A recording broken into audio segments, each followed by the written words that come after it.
नमस्कार बंधू आणि भगिनींनो, स्वागत करतो तुमचे एका नवीन महत्त्वपूर्ण माहिती देणाऱ्या आयुर्वेदिक व्हिडिओमध्ये।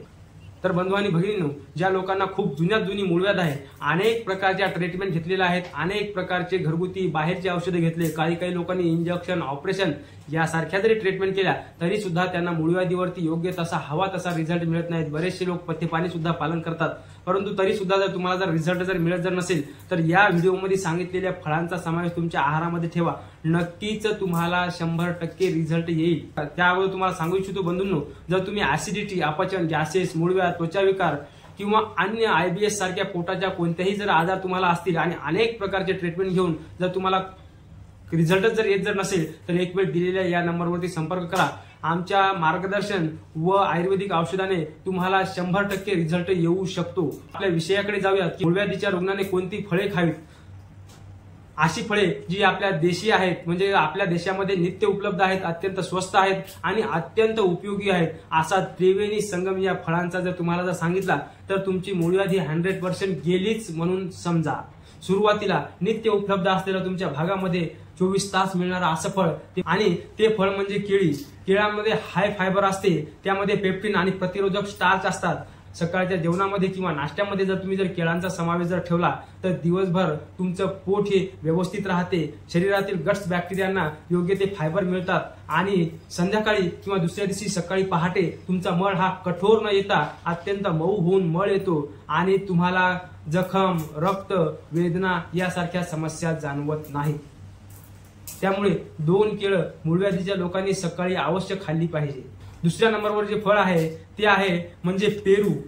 विशिष्ट ऋतूमध्ये उपलब्ध असलेला असं जे पेरू अत्यंत स्वस्त मिळते भारतामध्ये। पेरूला आपला देशी सफरचंद म्हटल्या जाते। त्या पेरूला तुम्ही साली सहित आणि त्यांच्या बिया सहित चावून खावे आणि त्या बियामध्ये इतकं फायबर असते की तुमची संडास जी कडक येणारी, कुंथाव लागणारी संडास ही अत्यंत सुटसुटीत होते। त्यामुळे तुमच्या मूळव्याधीमध्ये त्याचा 100% फायदा होतोच। फक्त पेरू हा सकाळी खायचा आहे। पेरू पोटभर खाल्ले तरी चालतात। पेरू खाल्ल्यानंतर जर पोट जर भरलं तर जेवण जर नाही केलं तर सोने पे सुहागा। मूळव्याधीच्या रुग्णांनी पेरू अवश्यमेव खावा। तिसरं जे फळ आहे ते म्हणजे पपई।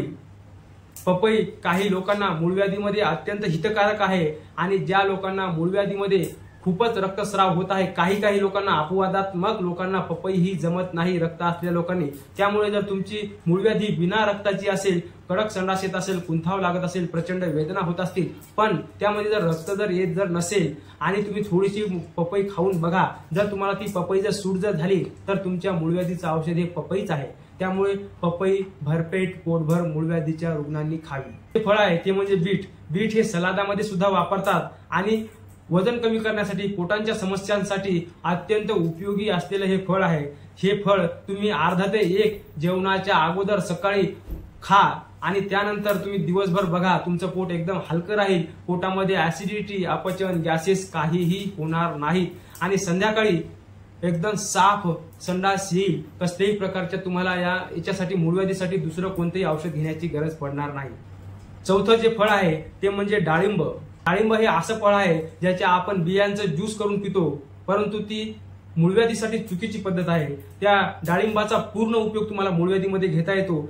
तर डाळिंबाच्या सालीचा सुद्धा मूळव्याधीमध्ये अत्यंत उपयोग होतो। पचन संस्था दुरुस्त करण्याकरता, व्यवस्थित पोट साफ करण्याकरता डाळिंबाच्या जे वरची जी साल आहे त्या साली तुम्ही काढल्या आणि त्यांचे बारीक छोटे तुकडे करून जर त्या तुम्ही चहासारख्या पत्तीसारख्या उकळल्या तर आणि त्यांचं जर पाणी जर पिलं 1 ते 2 कप सकाळी तरी सुद्धा तुमची पचन संस्था दुरुस्त राहते। आणि दुसरी गोष्ट, ज्या डाळिंबाच्या बिया असतात ज्यांचं तुम्ही पाणी पिता आणि आतल्या ज्या पांढऱ्या सफेद बिया फेकून देता, त्या बिया सुद्धा तुम्ही चावून गिळून घ्या, त्या सुद्धा तुमचं फायबरचं काम करतील। तुमची गट हेल्थ म्हणजे तुमच्या आतड्यांची हेल्थ हे अत्यंत चांगल्या प्रकारे दुरुस्त करतील आणि डाळिंब सुद्धा तुम्हाला या मूळव्याधीच्या आजारातून, अपचनाच्या आजारातून, कब्जच्या आजारातून मुक्त होण्याकरता अत्यंत चांगली मदत करेल। परत आणखी एक देशी फळ सांगत आहे, गावरान असलेलं फळ म्हणजे आपली बोरे। शक्यतोवर गावरान बोरे खावी। जे गावरान बोरांमध्ये त्यांच्या सालीमध्ये इतकं फायबर असते आणि त्या बोरामध्ये सुद्धा असे काही घटक असतात की ते तुमच्या पोटाचं आरोग्य चांगलं करतात आणि दररोज किंवा दिवसभरात तुम्ही इतके मुठभर किंवा पसाभर ओंजळभर जरी फळे जरी खाली तरी सुद्धा तुमच्या पोटाचं आरोग्य अत्यंत चांगलं राहतं। मूळव्याध असणाऱ्या लोकांनी बोर अवश्य खाली पाहिजेत। बोर हे आयुर्वेदामध्ये रसायन सुद्धा सांगितलेलं आहे। अनेक प्रकारची औषधे हे बोराच्या ठिकाणी असतात, त्यामुळे मूळव्याधीच्या लोकांनी बोरांचा सुद्धा आपल्या आहारामध्ये समावेश केला पाहिजे। बोर हे वर्षभर मिळत नाहीत, परंतु ज्याही ऋतूमध्ये मिळतात त्या ऋतूमध्ये बोरांचा आपल्या आहारामध्ये समावेश ठेवा। सर्वात लास्ट आणि सर्वात बेस्ट असं एक फळ सांगत आहे, ते म्हणजे आवळा।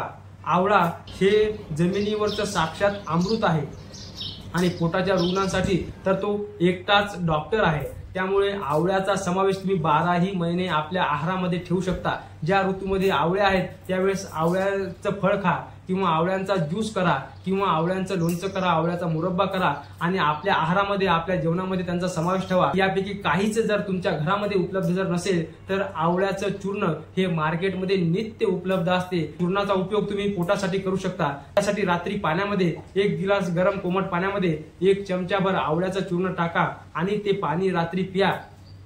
त्याने तुमच्या पोटातील जी उष्णता आहे ती कमी होईल, पोटातील जो मळ आहे तो दमादमाने तो आवळा बाहेर टाकेल आणि तुमचं शरीर हे निर्मळ व हलकं करेल आणि मूळव्याधीतून तुम्ही कसे मुक्त व्हाल हे तुम्हाला कळणार सुद्धा नाही। माझा एकच उद्देश आहे की आपला जो प्रत्येक भारतीय आहे तो सर्व सुखी व्हावा। सर्वे भवन्तु सुखिनः, सर्वे सन्तु निरामयाः, सर्व आरोग्यास प्राप्त व्हावे। सर्व भारतीयांना, संपूर्ण जगाला सुख शांती आरोग्य समाधान लाभावे आणि सर्वजण हे सत्याच्या धर्माच्या मार्गावर चालावे।